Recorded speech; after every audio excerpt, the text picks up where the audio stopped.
We're doing a psoas release today, so you might want to have a nice squishy ball like this. This is a smallish Pilates ball, but I've also done this with, this is just a kid's ball, and this works really well because it kind of fits perfectly into that space.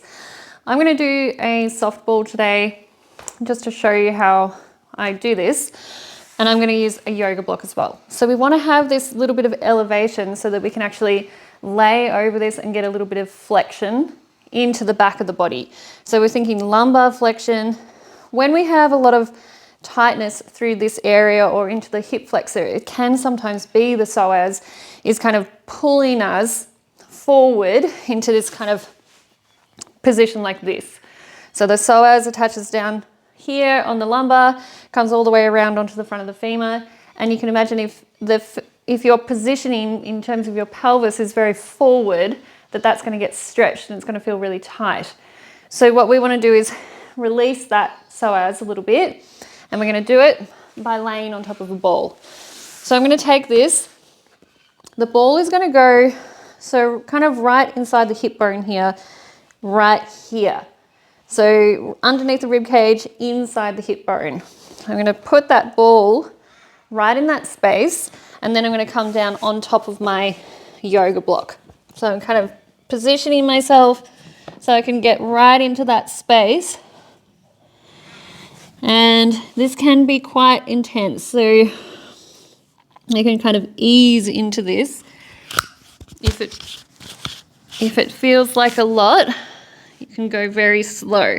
So you might want to hold yourself up, bring your knee up to the side, and then as you feel more comfortable, you can come down, lay over the ball. And you will really know when you've found your psoas because it kind of feels like a big ropey mess.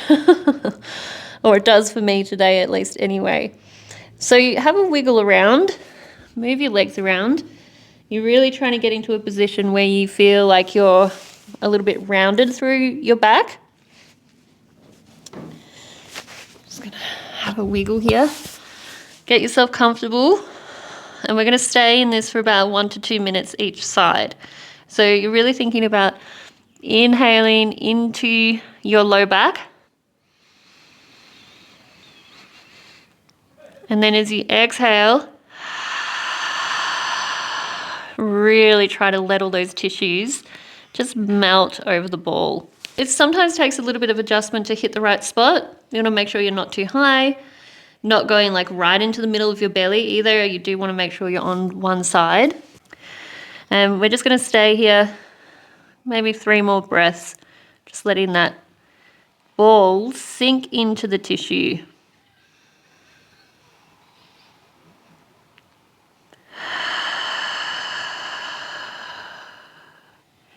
If this does feel really good for you and you want it to be more intense, you can start flexing and unflexing your knee, and that's going to give some extra pull. Oh, that feels very strong. So I'm not going to do that today. But if you do want to do that, go for it.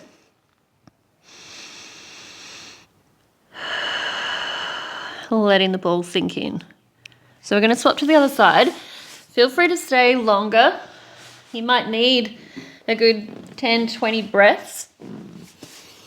So if that didn't feel like long enough, press pause, stay on the first side.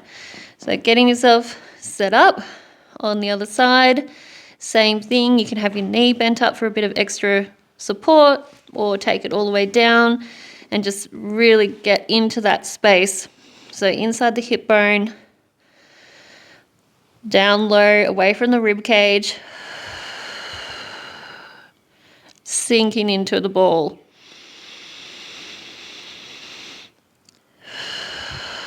And again, one side may feel much nicer than the other, or you might have much more sensation on one side. This side does not feel as tight to me. So feel free to wiggle around, make sure you're hitting that spot. You might even sometimes feel like you're kind of hitting an ovary. So if you get that sensation, like any shooting pain, make sure you move off that. Trying to keep it on that ropey bit of muscle. Letting the low back relax.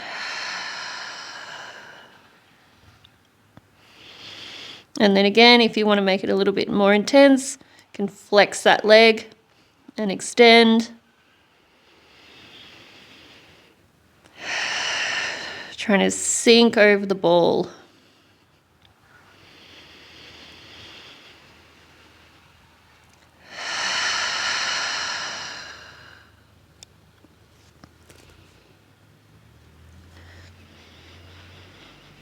Let's do 2 more breaths here.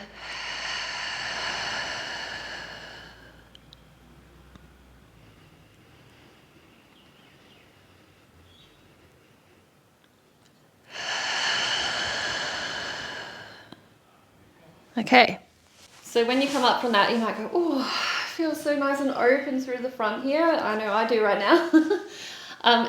If you did have lower back pain before you started that, you might even notice that that's eased up, because you can imagine if that psoas is pulling you into this forward extended position and you can let that go, it's going to feel a lot better.